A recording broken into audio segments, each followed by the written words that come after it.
Mesdames, Messieurs, bonsoir. Ce soir, nous allons parler de Pierre Davidas, écologiste de la première heure. Et pour nous en parler, Marcel Bourgade, membre très actif donc, de la Sopamar. Bonsoir. Bonsoir. Alors, avant de commencer cette émission, pour ceux qui ne connaissent pas Marcel Bourgade, on va regarder 30 secondes de reportage qui date de 1991. On regarde.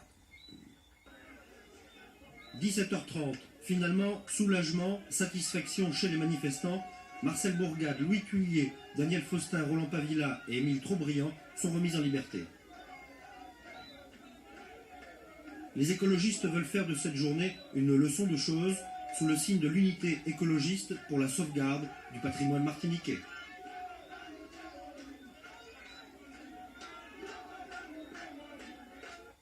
Est-ce que vous vous souveniez de ce moment-là? Oui, parfaitement. Vous aviez quel âge? J'avais 28 ans. Mais oui, mais comment est-ce que c'est resté encore gravé dans votre tête? C'était votre première garde à vue? C'était la première, il y en a eu plusieurs. Oui, mais c'était la première, je crois. C'était la première pour la Sopamar, toujours. Ok. Et alors, ce jour-là, vous étiez donc dans une... Donc il y avait un conflit à Lansazéo, Ok, à Sainte-Marie. où il y avait un détournement de terre d'école, Ouais. au profit donc, de l'hôtellerie, et un détournement aussi, en fait, une privatisation du littoral. Alors, certaines personnes pourraient... Allez-y, allez-y. Et donc, ce conflit, on a été confronté à Guy Lordino, maire de l'époque, et les amis et familles de Lucie, Rimbaud, Qui voulaient construire un hôtel? voilà, qui ont construit l'hôtel. Qui ont construit l'hôtel. Pour finir par construire l'hôtel. Alors, certaines personnes pourraient me dire, mais pourquoi est-ce que Franck Zozor choisit Marcel Bourgade, un petit gars de 50 ans, pour parler de Pierre Davidas? Parce que Marcel Bourgade, ce jour-là, Pierre Davidas était là. Oui. Nous étions donc soudés à la Sopamar. Donc je suis très jeune, j'ai connu Pierre Davidas. Oui. Donc enfant. Oui. Je l'ai connu même avant Garcés Malsa. Et donc c'est un monsieur qui était impressionnant pour un enfant, sa voix. Et quand je l'ai retrouvé plus jeune, après quoi, donc je l'ai retrouvé à la Sopamar. Alors, Monsieur Davidas n'était pas médecin, il n'était pas universitaire, et pourtant il a été le premier à crier très fort que les pesticides étaient dangereux, un danger pour la population. Notamment, on parle du curlone à l'époque, curlone dans lequel il y a la molécule du chlordécone. Alors, comment est-ce qu'il pouvait avoir un tel discernement? Alors, il faut savoir que ce n'est pas lui tout seul, hein. La Sopamar, il y avait, donc, il faut le nommer, il y a M. Paul-Richard Toll, Oui. il y a Garcés Malsa lui-même, il y avait d'autres camarades dans l'agriculture qui étaient déjà pro-agriculture biologique. Et Davidas, lui, c'est pas seulement du chlordécone, hein, c'était des pesticides en général. Tous les mouvements écologistes dans le monde entier se sont constitués en fait par rapport à ce problème de pesticides qui créent des perturbations au niveau du vivant, des biotes, dans des écosystèmes de la planète entière. Donc à cette époque, Pierre Davidas, qui avait connu la guerre du Vietnam, l'Indochine comme il disait, il avait donc suivi ce qui s'était passé avec le napalm au niveau du Vietnam. Et il associait le napalm et la manière dont Ce que on les tuait Français les ont fait Vietnamiens. au Vietnam et les États-Unis ont fait au Vietnam, etc. Il était très choqué de ça, il nous parlait souvent de ce qu'il a vécu par rapport au Vietnam. Et pour lui, c'était la même chose. Et cette histoire de pesticides dans l'agriculture et dans le militaire, on voyait très bien la liaison. Et en fait, les écologistes du monde entier posent ce problème.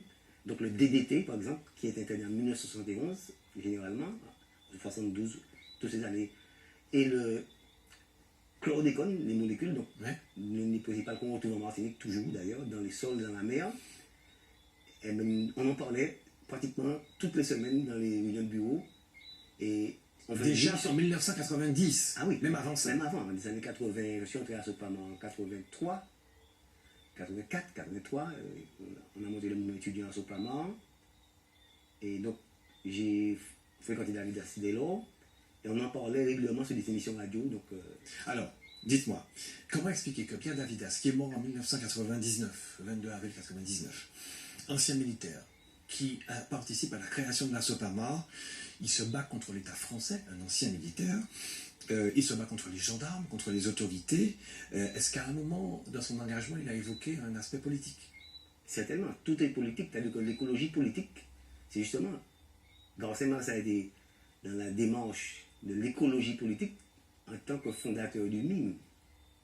Et justement, si je vais amener un ouvrage où tout le monde pourrait s'en approprier, c'est l'écologie pour l'apprentissage du vivant, tout y est. Tout ce que je vous dis là, c'est dans l'histoire de la Sopamar, l'histoire du mot écologique en Martinique. Donc c'est un ouvrage que je conseille à tout le monde, mais, et que, en fait, on vous explique comment nous avons cheminé tous à la Sopamar dans ce combat. Ce qui nous intéresse là, M. Davidas, M. Malsa prenaient leur voiture, M. Charentol sillonnaient la Martinique, vous étiez dans ces voitures-là. Jean-Philippe Socluzel. Voilà, vous étiez dans ces voitures, vous aviez quoi, 30 ans à peu près, un peu moins. Comment expliquer cet engagement de la part de cet homme? Comment expliquer qu'il soit aussi engagé à cet âge-là, retraité militaire? On aurait pu penser qu'il puisse rester chez lui, non. Il y va, il veut sensibiliser. Comment est-ce que vous expliquez ça? Nous avons l'amour, comme vous dites, la passion du vivant. C'est-à-dire l'amour du pays, l'amour de la planète, c'est-à-dire l'amour de la vie.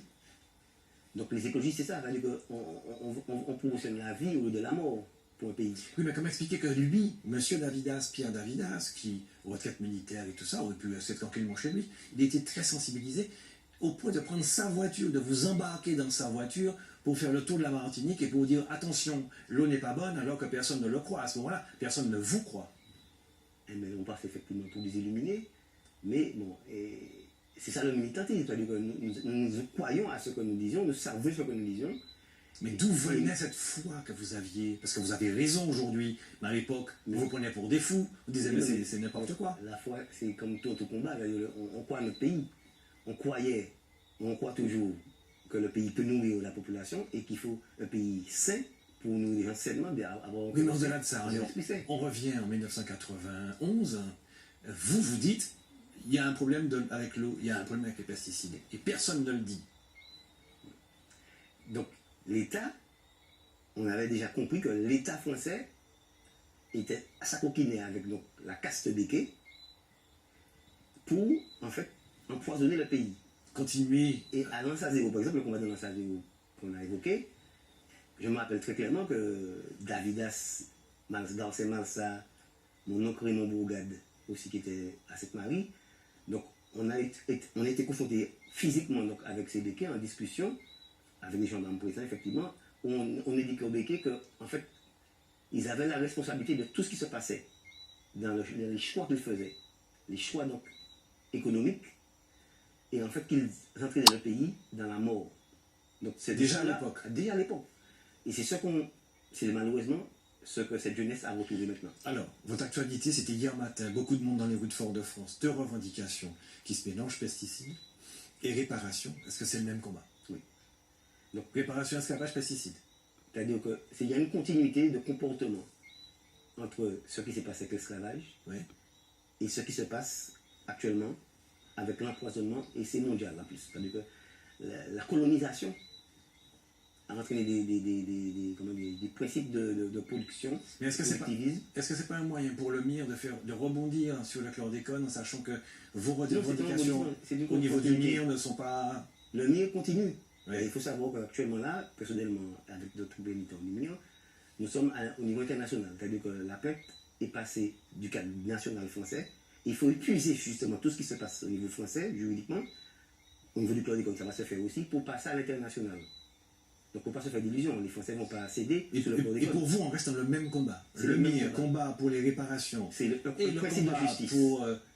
C'est le principe de justice. Les réparations, c'est le fil normal des choses. C'est-à-dire, quand on a un préjudice, tout en nous vivant, quoi, en fait, nous régumer pour frapper, exiger donc réparation par rapport à un crime et qui nous a subi. Est-ce que vous êtes surpris de voir tout ça dans la rive de France? Est-ce que ça vous a surpris, quoi, tout ça? Oui, non, c'est à l'échelle du pays. C'est-à-dire qu'il y a des gens qui étaient satisfaits de voir qu'il y avait 300, 400 personnes, il y avait des va-et-vient. Bon, mais personnellement, moi-même, je ne suis pas surpris de voir ça, parce que à l'échelle du pays. C'est-à-dire que 300 personnes en la rive de France, c'est 1 million de monde à Paris. Mais c'est ça, il y avait beaucoup, enfin, pour nous, il y avait beaucoup de monde. On ne s'attendait pas à ce qu'il y ait beaucoup de monde, autant de monde. Donc, ce qui est intéressant, c'est qu'il y avait plusieurs générations. C'est ça. C'est le secret de la force de la Sopamar. La Sopamar, c'est une alliance de plusieurs générations à l'époque. Déjà. Génération moins, génération Davidas, génération Darcé Malsa mi-temps. Et c'est ça qui fait force la Sopamar. Et qui continue à faire force PIA si nous pouvons faire ça. Et c'est ça, nous, effectivement. Et c'est le fait que nous, Vini, de plusieurs générations. Et c'est quoi le message que vous avez tenté de faire passer hier? Parce que il Le faut message- gérer. Il faut gérer tous ces gens qui étaient là. Il faut les gérer Maintenant. dans l'avenir. Alors, maintenant, il y a ce qu'on appelle l'action de groupe. Juridiquement, c'est possible dans le cadre juridique français. Ce n'était pas possible il y a encore 5-6 ans. On y avait déjà pensé. Et maintenant, il faut constituer un ou plusieurs groupes, et c'est ce qu'on est en train de faire, des milliers de Martiniquais, surtout ceux qui ont droit à l'aide juridictionnelle, Oui. pour impliquer que l'État paie les avocats.